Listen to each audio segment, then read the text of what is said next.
अस्सलाम वालेकुम वरहमतुल्लाह।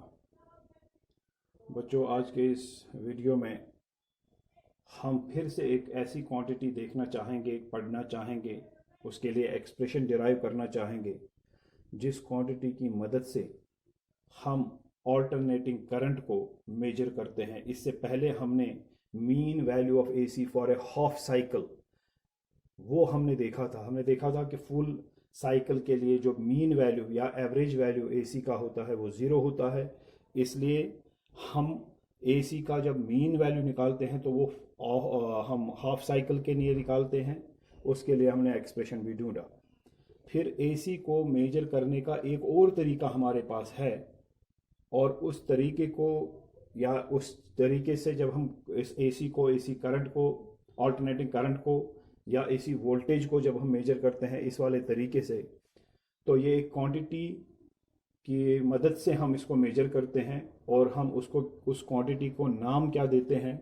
उसका नाम हम देते हैं RMS वैल्यू ऑफ एसी, और या फिर वर्चुअल वैल्यू ऑफ एसी, या फिर इफेक्टिव वैल्यू ऑफ एसी। यानी ये तीन नाम जो है दरअसल एक ही क्वांटिटी के तीन नाम हैं।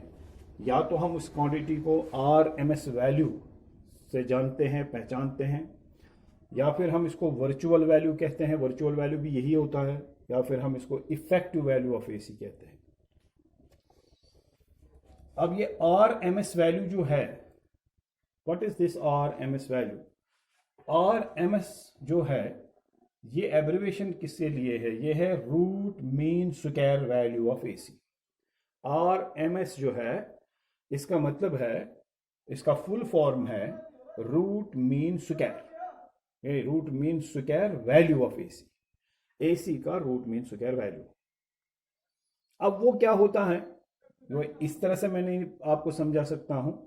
मैं आपको जैसे जैसे वीडियो बनता जाएगा आप देखते जाएंगे, आपको चीजें जो है वो क्लियर होती जाएगी। दूसरा नाम क्या है?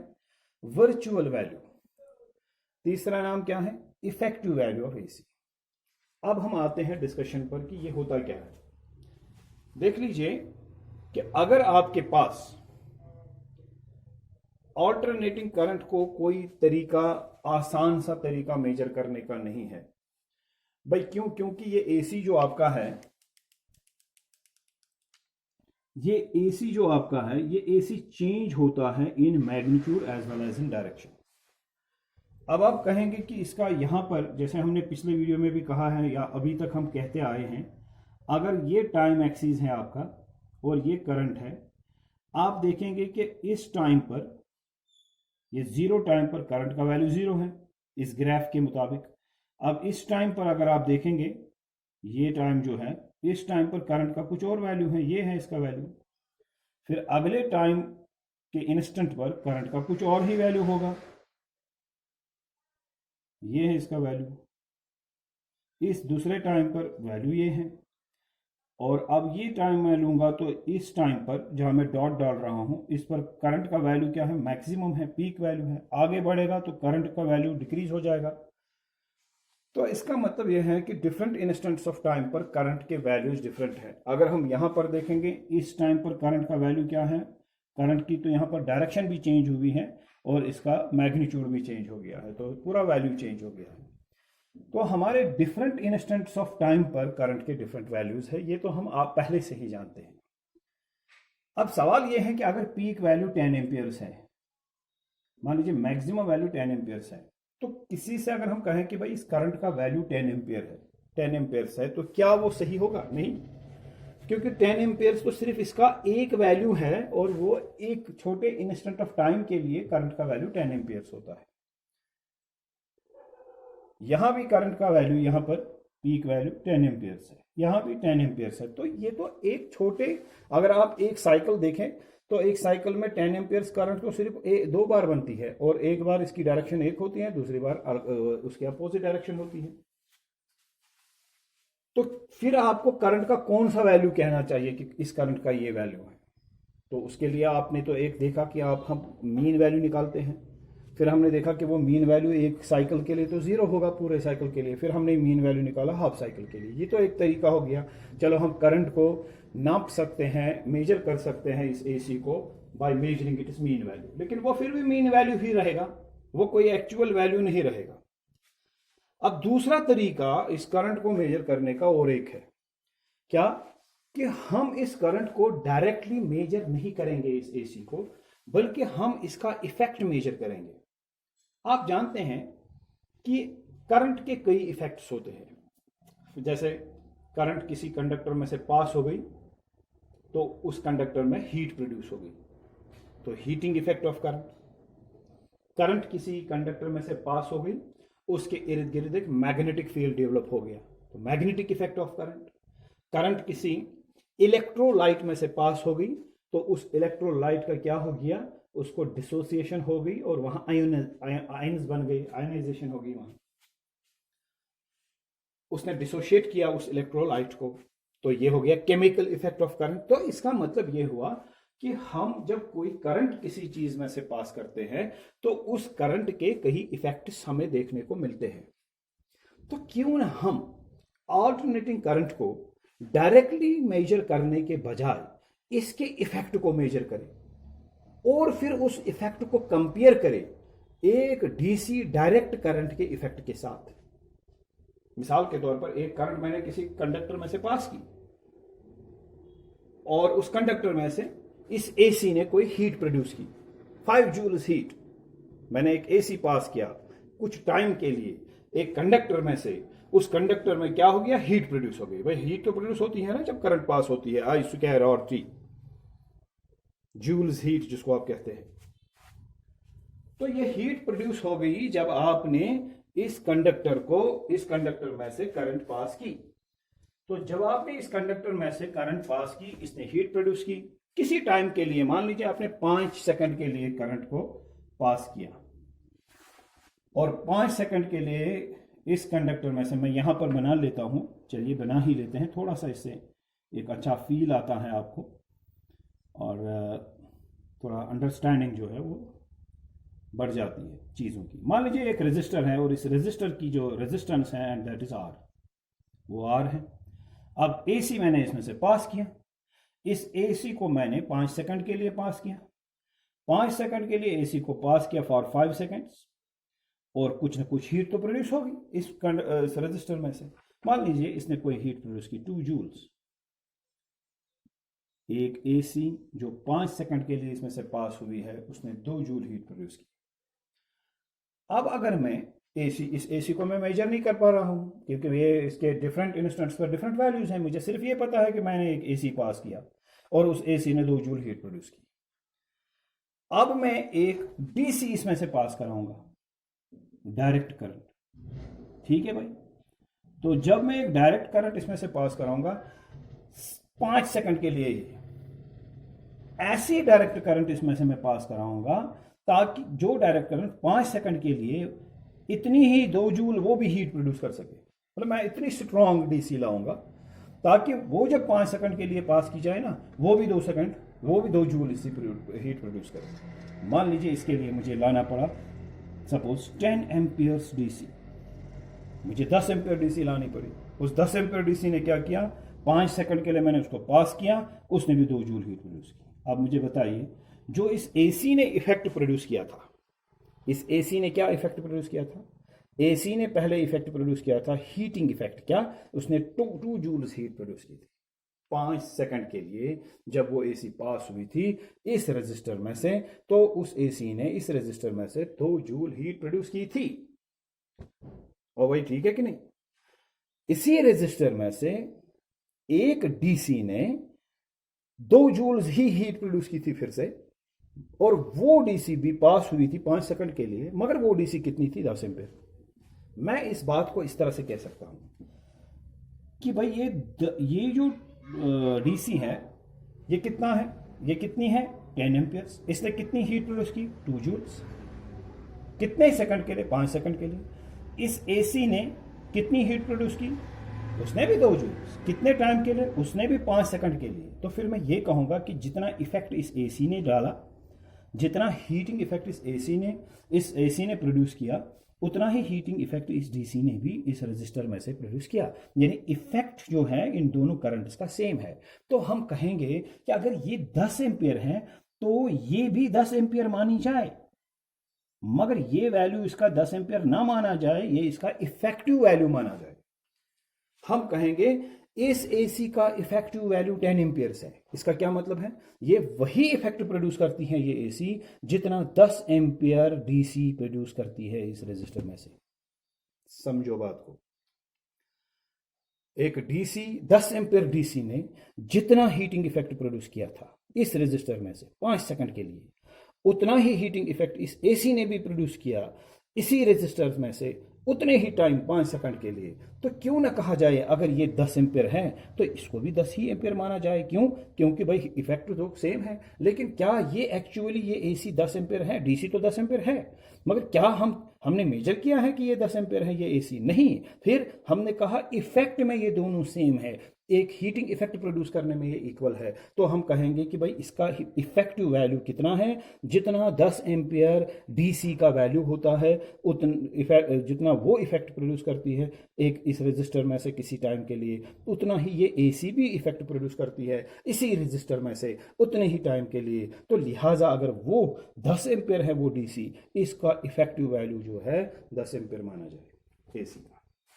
डायरेक्टली आपने एसी को मेजर नहीं किया, आपने ये देखा कि ये एसी किस डीसी के बराबर इफेक्ट प्रोड्यूस करती है इस रेजिस्टर में से। अगर ये 10 एम्पियर डीसी के बराबर इफेक्ट प्रोड्यूस करती है, यानी उतना इफेक्ट प्रोड्यूस करती है जितना कि एक 10 एम्पियर डीसी प्रोड्यूस करें, तो आप मानेंगे कि भाई ये दोनों ने एक इफेक्ट प्रोड्यूस किया। 10 एम्पियर डीसी ने जितना इफेक्ट प्रोड्यूस किया, हीटिंग इफेक्ट प्रोड्यूस किया, उतना ही इस एसी ने भी हीटिंग इफेक्ट प्रोड्यूस किया। तो हम मानेंगे कि इसका इफेक्टिव वैल्यू उसके बराबर है, उस डीसी के बराबर। तो हम मानते हैं कि भाई ये 10 एम्पियर है, effective value of AC is 10 amperes. मगर चूंकि ये एक्चुअल नहीं है, अब ये जाहिर हो गया कि हम इसको इफेक्टिव वैल्यू क्यों कहते हैं। मगर चूंकि ये एक्चुअल वैल्यू तो एसी का है नहीं, ये तो सिर्फ इसका इफेक्ट देख रहे हैं कि कितना इफेक्ट प्रोड्यूस कर, कंपेयर करके देखते हैं डीसी के साथ, स्टेडी करंट के साथ। अब ये स्टेडी करंट ने जितना इसमें से इफेक्ट प्रोड्यूस किया, उतना ही इसने स्टेडी करंट इसने भी उतना ही इफेक्ट प्रोड्यूस किया। तो हमने क्या माना, जो स्टेडी करंट का वैल्यू है वही इसका वैल्यू है, लेकिन हमने इस वैल्यू का नाम दे दिया इफेक्टिव वैल्यू। अब चूंकि ये बिल्कुल एक्चुअल वैल्यू एसी का नहीं है, जो एक्चुअल नहीं होता तो हम उसको वर्चुअल कहेंगे, तो लिहाजा दूसरा नाम इसका बनता है वर्चुअल वैल्यू ऑफ एसी। ठीक है ना? देखिए, जो आप वीडियोस देखेंगे तो बहुत कम या मुश्किल से कोई भी ऐसा वीडियो नहीं कि जिनमें हम बेसिक मतलब नाम तक को समझा के चलते हैं। लेकिन चूंकि हमारे बच्चे जो है एक थोड़ा सा उनको बहुत ज़्यादा अथॉरिटी मिलती है फिर सब्जेक्ट पर, टॉपिक पर, जब बहुत बेसिस से इसको बताया जाता है। आप लोग थोड़ा सा आपको पेशेंस रखनी पड़ेगी, क्योंकि मैं कुछ ज़्यादा चीज़ें बताता हूँ या ज़्यादा डिटेल में बताऊँगा तो वीडियो थोड़ा सा लंबा बनेगा, उसके लिए आपको पेशेंस रखनी होगी। तो क्या आ गया? इफेक्टिव वैल्यू नाम, और दूसरा वर्चुअल वैल्यू। अब तीसरा नाम क्या है इसका? RMS value. What does that mean? Root mean square value of AC. अब ये नाम क्यों इसको देंगे? चलो ये समझ में आ गया, इफेक्टिव वैल्यू क्यों देंगे, वर्चुअल वैल्यू इसको क्यों पुकारेंगे, मगर RMS वैल्यू क्यों पुकारेंगे इस चीज को, इसी वैल्यू को, इस 10 एम्पियर को मैं RMS वैल्यू क्यों कहूं? तो ये एक मैथमेटिकल नाम है इसके लिए। ये आपको एक एक्सप्रेशन जब मैं डिराइव करूंगा वहां पर आपको एक क्वांटिटी मिलेगी जो रूट मीन स्क्वायर होगी किसी चीज का, तो आपको फिर पता चलेगा कि क्यों हम इसको रूट मीन स्क्वायर वैल्यू भी कहते हैं। तो मैथमेटिकल एक्सप्रेशन में एक स्टेप आ जाता है बीच में कि वहां पर हमें पता चलता है कि ये जो इफेक्टिव वैल्यू है, ये जो वर्चुअल वैल्यू है, ये किसी चीज का रूट मीन स्क्वायर भी है। तो लिहाजा हम root mean square value of AC भी इसको कहते हैं। वो ये जो पहला नाम हमने दे दिया रूट मीन स्क्वायर वैल्यू, ज्यादातर इस क्वांटिटी को इसी नाम से पुकारा जाता है, इसलिए मैंने इसको पहले लिखा, लेकिन इसको समझाया जाएगा बाद में। ठीक है भाई, अब हमारा काम क्या है? हमारा काम ये है कि चलिए हम देखना चाहेंगे कि ये इफेक्टिव वैल्यू ऑफ एसी अगर पता लगाना हो, इसके लिए अगर कोई एक्सप्रेशन हो तो वो क्या है। सबसे पहले जो हम यहां पर जान चुके हैं वो तो डेफिनेशन है, और वो डेफिनेशन क्या है, उस डेफिनेशन के मुताबिक हमें क्या कहना चाहिए। What is effective value of AC, how should we define effective value, या root mean square value, RMS value, या virtual value of AC, how should we define this, और डेफिनेशन हम बताएंगे। हम कहेंगे the effective value or virtual value or RMS value of an AC is defined as that steady current. ये उतनी steady current है, यानी डिफाइन क्या कर रहे हैं आप? AC. AC क्या है? क्या वो steady current, वो DC, वो steady current. It is defined as the steady current which produces the same amount of heat in a conductor in a certain time, in a certain interval of time, yeah, in a certain time interval, as is produced by the AC in the same conductor during the same time. मैं इस तरह से बताऊंगा, मैं यहां पर लिखूंगा, आप इसको नोट करें.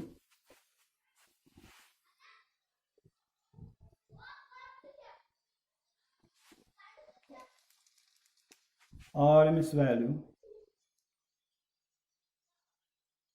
of AC is defined. ये वीडियो में पूरा आ रहा है कि नहीं आ रहा है? लगभग पूरा आ रहा है. शाबाश. RMS value of AC is defined as that much of steady current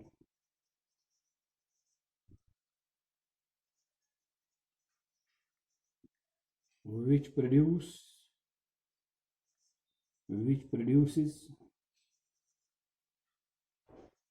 the same amount of heat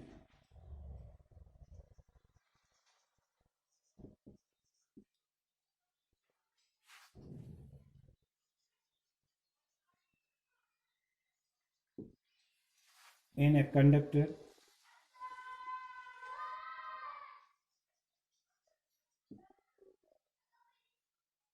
for the same time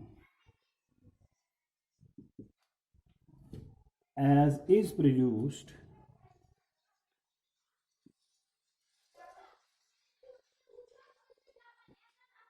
by a full cycle of AC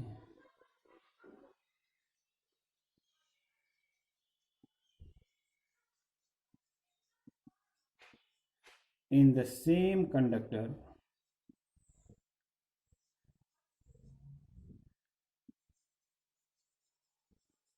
for the same time.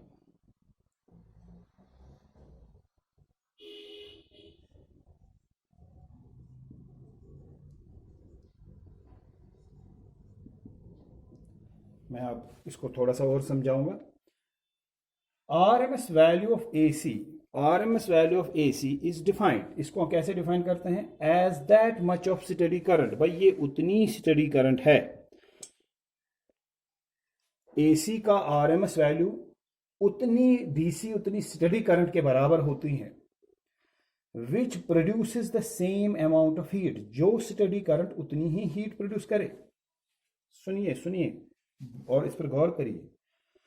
AC का RMS value उतनी ही study current के बराबर होती है, उतनी ही किसी DC के मान लीजिए बराबर होती है. जितना स्टडी करंट, जितना DC, जो स्टडी करंट उतनी ही हीट प्रोड्यूस करे. Which produces the same amount of heat in a conductor. किसी कंडक्टर में अगर कोई स्टडी करंट उतनी ही हीट प्रोड्यूस करे फॉर द सेम टाइम, उतने ही टाइम के लिए, as is produced by a full cycle for a, मैं यहां पर सेम टाइम के बदले सम टाइम लिखूंगा. As is produced in a conductor, जितना कि एक कंडक्टर में एक स्टेडी करंट हीट प्रोड्यूस करे. कितनी हीट? जितनी कि प्रोड्यूस करें उसी कंडक्टर में से एक एसी का full cycle for the same time. मतलब ये हुआ, एक स्टेडी करंट जितनी हीट प्रोड्यूस कर सकती हैं एक कंडक्टर में से किसी टाइम के लिए, अगर आप उतनी ही टाइम के लिए उसी कंडक्टर में से एसी का फुल साइकिल पास करते हो, अगर उस एसी ने उतनी ही हीट प्रोड्यूस की जितनी की किसने की, स्टडी करंट ने। तब आप क्या कहेंगे, ये एसी जो है, इस एसी का इफेक्टिव वैल्यू उतना ही है जितना उस स्टडी करंट का वैल्यू है। स्टडी करंट का वैल्यू तो आप मेजर कर सकते हैं, स्टडी करंट के वैल्यू को मेजर करने में कोई प्रॉब्लम नहीं है। अगर आपको पता चला कि मैंने एक स्टडी करंट, एक डीसी पास की किसी कंडक्टर में से, वो 10 एम्पियर थी वो स्टडी करंट, उसने कुछ हीट प्रोड्यूस की, उतनी ही हीट प्रोड्यूस किसने की, शाबाश, एसी के फुल साइकिल ने। उसी कंडक्टर में से उतने ही टाइम के लिए एसी का फुल साइकिल हमने पास करवाया, उसने उतनी ही हीट प्रोड्यूस की जितनी कि स्टडी करंट ने प्रोड्यूस की थी इसी कंडक्टर में से इतने ही टाइम के लिए। तो आप कहेंगे भाई ये जो स्टडी करंट है वो कितनी थी, हम कहेंगे 10 एम्पियर। तो फिर आप क्या कहेंगे, आप कहेंगे ये जो एसी है इसका इफेक्टिव वैल्यू भी 10 एम्पियर ही है। तो एसी का इफेक्टिव वैल्यू, एसी का वर्चुअल वैल्यू, एसी का आरएमएस वैल्यू क्या होता है, RMS value of AC is defined as that much of steady current. ये भाई उतनी ही स्टडी करंट के बराबर होती है, मानी जाती है। कितनी steady current, which produces the same amount of heat in a conductor, जो स्टडी करंट उतनी ही हीट प्रोड्यूस करे किसी कंडक्टर में, फॉर सम टाइम, किसी टाइम के लिए, शाबाश, for some time, as is produced by a full cycle of AC in the same conductor for the same time।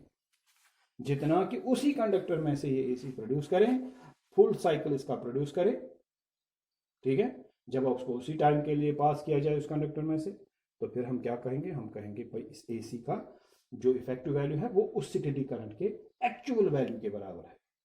Study current का आपने कोई इफेक्टिव वैल्यू, स्टडी करंट आपकी 10 ampere, उसने कोई हीट प्रोड्यूस की, उतनी ही हीट आपके एसी ने प्रोड्यूस की उसी कंडक्टर में से उसी टाइम तक के लिए। तो आप कहेंगे जब स्टडी करंट 10 एम्पियर थी, उसने कोई हीट प्रोड्यूस की, उतनी ही हीट हमारे एसी ने भी प्रोड्यूस की इसी कंडक्टर में से इसी टाइम के लिए, तो भाई इस एसी को भी 10 एम्पियर माना जाए, मगर ये इसका इफेक्टिव वैल्यू माना जाएगा, अब ये इसका वर्चुअल वैल्यू माना जाएगा, ये इसका आरएमएस वैल्यू माना जाएगा। हाँ भाई, ठीक है। चलिए अब हम इस चीज को कैसे इवैल्यूएट करते हैं हम देखते हैं। तो अब हमारे पास काम है किसका, एक्सप्रेशन फॉर आरएमएस वैल्यू।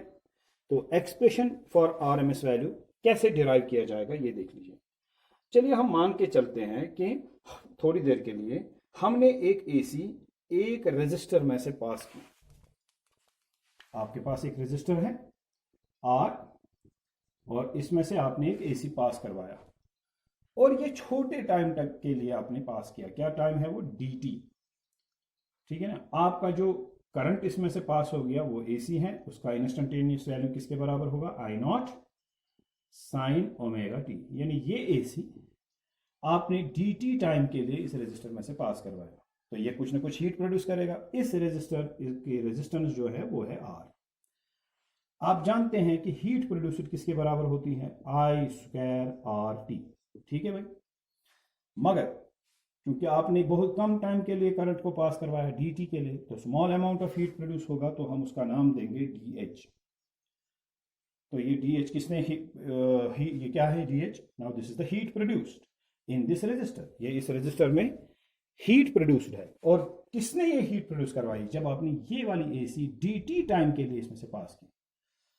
तो लिहाजा ये dH इस एक्सप्रेशन के मुताबिक इसके बराबर होगा, आई स्क्वायर जो आपने करंट पास की है उसका स्क्वायर, आर जो इसकी रेजिस्टेंस है आर, एंड जितने टाइम के लिए आपने इसको पास करवाया, टाइम जितने टाइम के लिए आपने पास करवाया वो t नहीं है, वो इस वक्त dt है। तो जब आप इस dH को और तरीके से लिखेंगे, आप लिखेंगे dH is equal to I square. I square का मतलब क्या है, I naught sine omega t, शाबाश, आई नॉट, ये है ना I naught sine omega t. तो यहाँ आई को मैंने आई का वैल्यू से सब्स्टिट्यूट किया, आई नॉट साइन ओमेगा टी, लेकिन उसके ऊपर स्क्वायर है, तो यहाँ आई नॉट के ऊपर भी स्क्वायर आएगा, साइन के ऊपर भी स्क्वायर आएगा, फिर क्या है, फिर है आर, फिर है dt। Now what is this? This is the heat produced by what? By an AC. Which AC? Which is I naught sin omega t. ये करंट इसमें से पास होती हैं, हीट प्रोड्यूस करती हैं, वो हीट dH है, वो इसके बराबर है कितने टाइम के लिए पास होती है, dt के लिए। तो इतनी हीट प्रोड्यूस होती है। अब इतनी हीट प्रोड्यूस होती है। अगर ये AC पूरा साइकिल इसका पास हो जाए, यानी ये पास हो जाए, ये एसी का फुल साइकिल। तो फिर ये dt नहीं, dt के बदले अब टाइम आपका बढ़ जाएगा, 0 से लेकर के यहां तक क्या टाइम लगता है, कैपिटल टी। अगर आप एक्सप्रेशन यहां से निकालना चाहेंगे for the heat produced by a full cycle of AC, ये तो छोटे time dt instant of time में, dt एक छोटा इंस्टेंट ऑफ टाइम है, ये dt जो है छोटा शाबाश छोटा इंस्टेंट ऑफ टाइम है, इस छोटे इंस्टेंट ऑफ टाइम में इतनी हीट प्रोड्यूस होगी, इस छोटे इंस्टेंट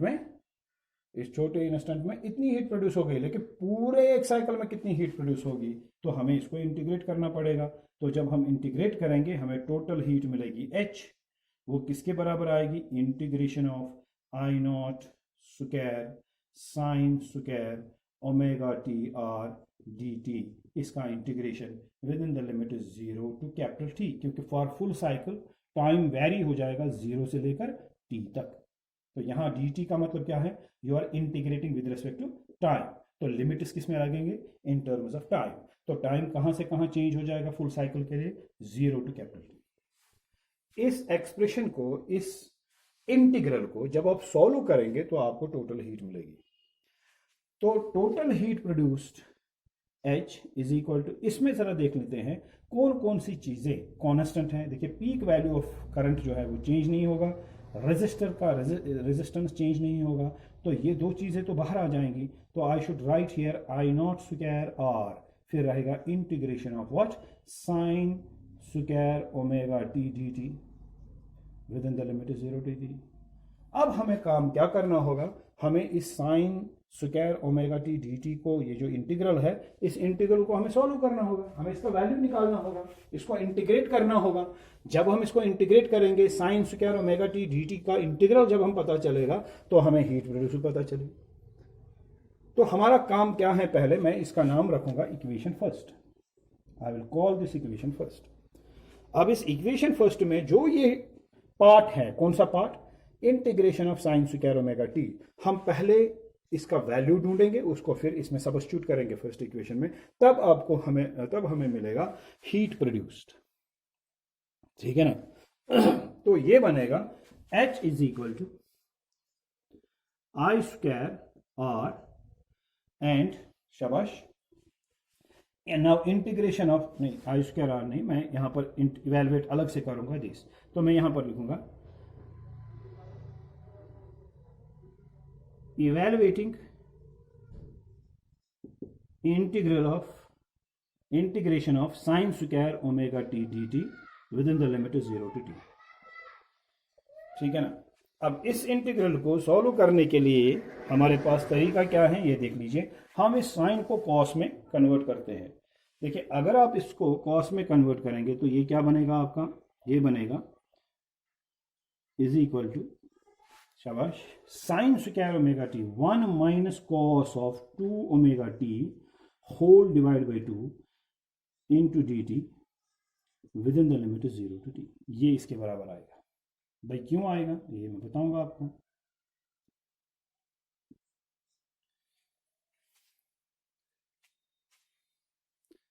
ये वीडियो ज़रा मिस कर रहा है तो फिर हम इसको थोड़ा सा इस तरह रखेंगे, ठीक है। तो ये इंटीग्रल इसके बराबर है भाई क्योंकि आपके पास फॉर्मूला है sine square theta is equal to 1 minus cos of 2 theta whole divide by 2। ये आपके पास फॉर्मूला है। देखिए ये है आपका साइन स्क्वायर थीटा। अब थीटा क्या है, ओमेगा टी, डी टी तो मैंने वापस ऐसे ही लिखा टी टी। आपका एंगल क्या है, डी टी तो है नहीं एंगल के साथ, एंगल यहां पर क्या है, वो है ओमेगा टी। तो sign square theta, sign square omega T किसके बराबर है, 1 माइनस कॉस 2 थीटा बाई 2। तो sign square theta means theta के बदले आपके पास है ओमेगा टी, किसके बराबर आएगा, 1 माइनस कॉस 2 थीटा, 2 थीटा हो गया 2 ओमेगा टी। ये देखिए मैंने लिखा 1 minus cos 2 omega t whole divide by 2 और बार डी टी। ये फॉर्मूला हमने यहाँ पर अप्लाई किया। इससे क्या हो गया, इसका स्क्वायर पावर खत्म हो गया, कॉस में स्क्वायर नहीं आ गया, कॉस में अब ये पावर 1 है तो cos 2 ओमेगा टी है, तो हम इसको इंटीग्रेट करेंगे। अब ये देख लीजिए, मैं यहाँ पर इनसे मैं थोड़ी सी जगह मांगूंगा, किनसे,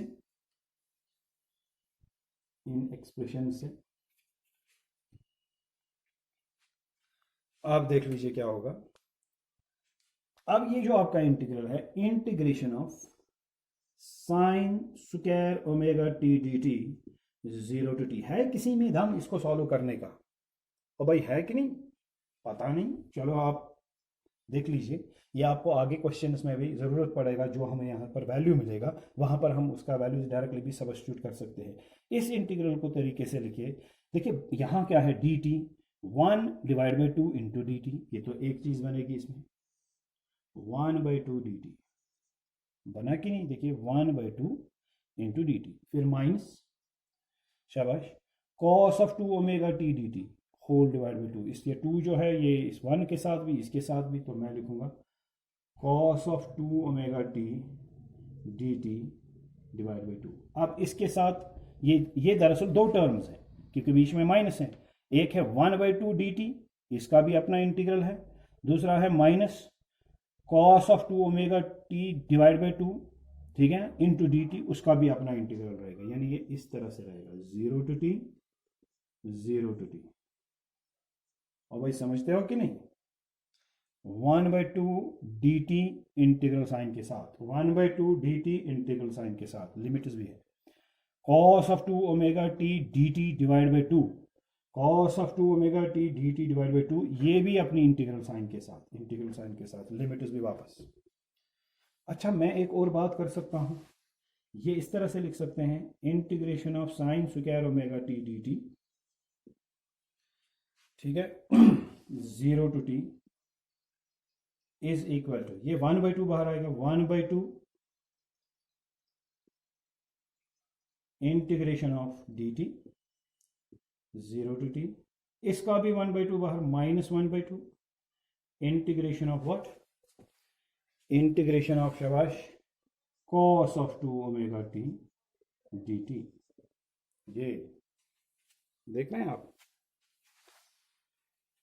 हाँ भाई, आगे बढ़ते हैं।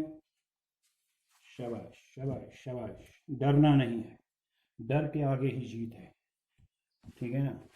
तो ड्यू तो होगी ही आपके यहाँ, पीते रहो, जीते रहो और पढ़ते भी रहो, ठीक है।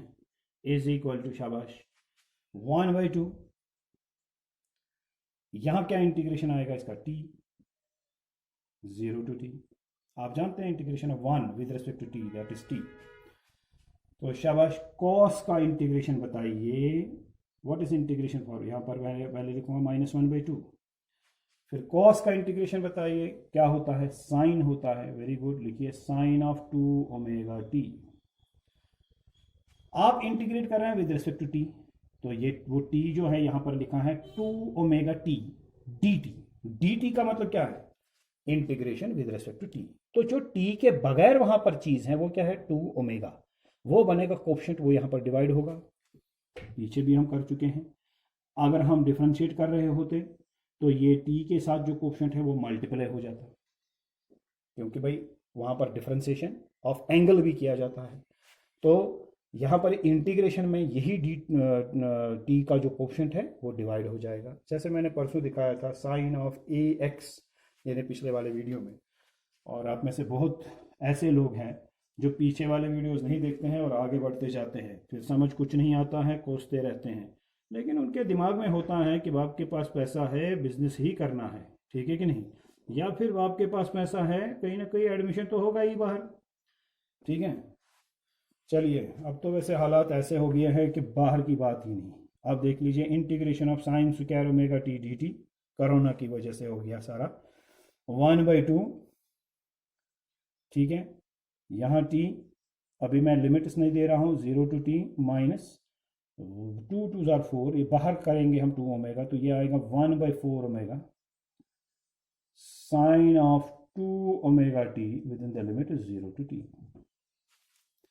ये चीज़ आपके पास अभी तक आ गई है।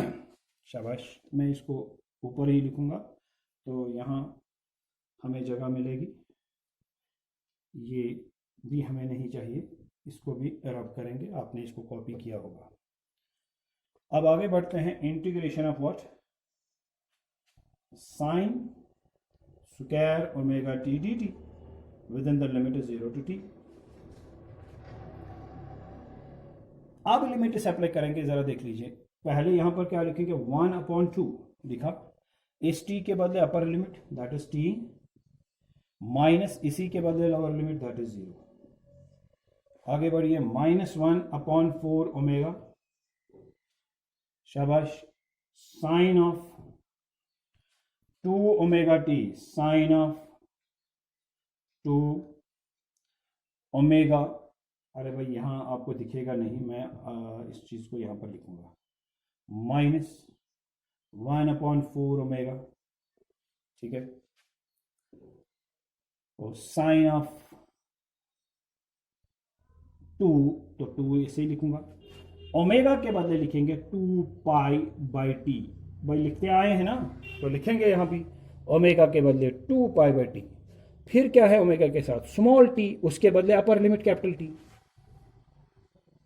तो फिर से माइनस, कैसे लिमिट देते हैं, साइन ऑफ ओमेगा इस टी के बदले upper limit t, minus sine of 2 omega फिर इस टी के बदले लोअर लिमिट, यानी जो माइनस करना है फिर से ही लिखना है और लोअर लिमिट देना है।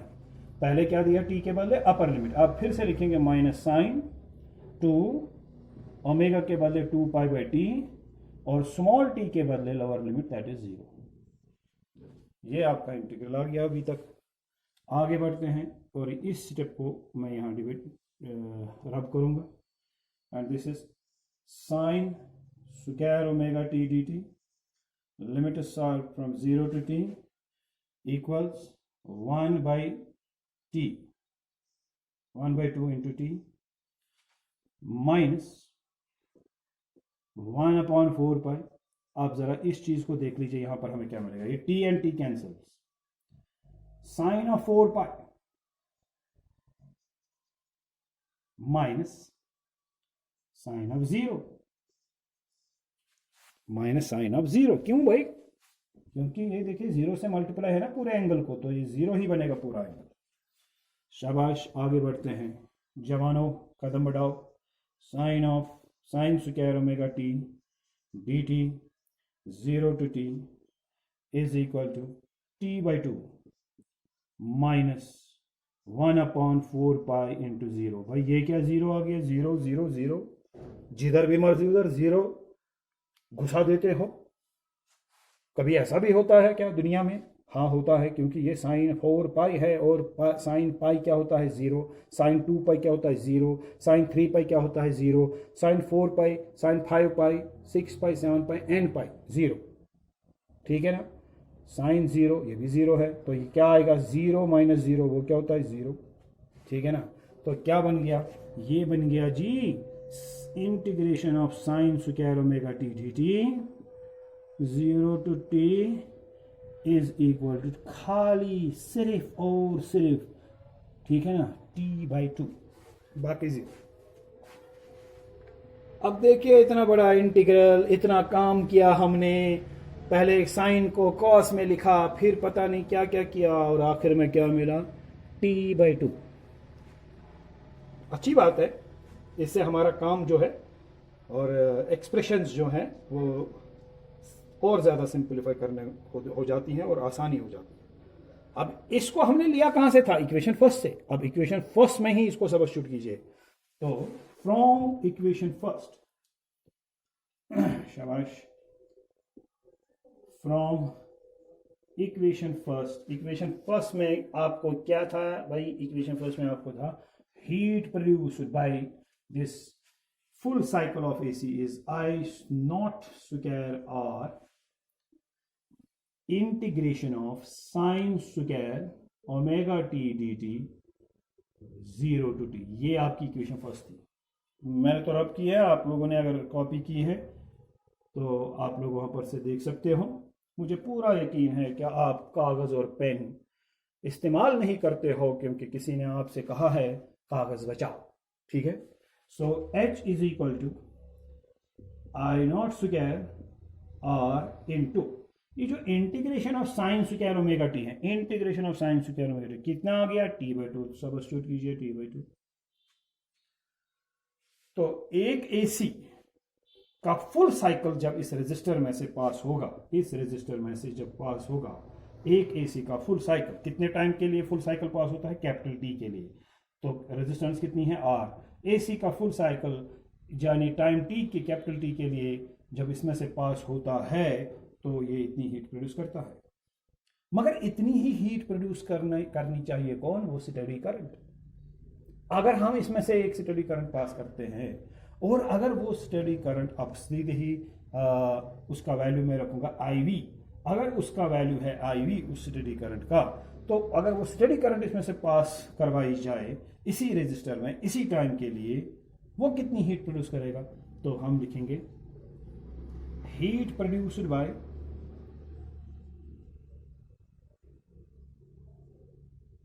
a steady current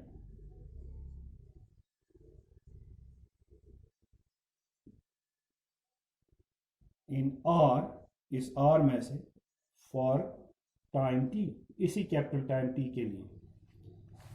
बताइए स्टेडी करंट इस कैपिटल टाइम t के लिए कितनी हीट इसमें से प्रोड्यूस करेगी। अकॉर्डिंग टू जूल्स हीट, ये वो हीट जो स्टेडी करंट प्रोड्यूस करेगी वो होगी, शाबाश, कितनी, H डैश मान लीजिए is equal to IV square RT।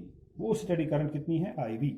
तो कितनी हीट प्रोड्यूस होती है, I स्क्वायर RT। लेकिन आपने उस स्टेडी करंट का वैल्यू क्या रखा, IV, तो क्या होगा I स्क्वायर RT। लेकिन अगर इफेक्टिव वैल्यू ऑफ AC देखना है तो heat produced by one full cycle of AC in this resistance for this time should be equal to the heat produced by what, heat produced by this steady current in the same resistance for the same time। तो ये दोनों heat same अगर है, जितनी steady current ने heat produce की उतनी ही अब इस AC के फुल साइकिल ने हीट प्रोड्यूस की, तो H must be now then equal to what, H dash। if we take H equal to H dash we will get IV square RT is equal to I naught square RT/2। अब ये T और T cancels, R and R cancels, then what is IV equal to, now IV is equal to, शाबाश, I naught, या IV square ही पहले लिखूंगा, I naught square divide by 2।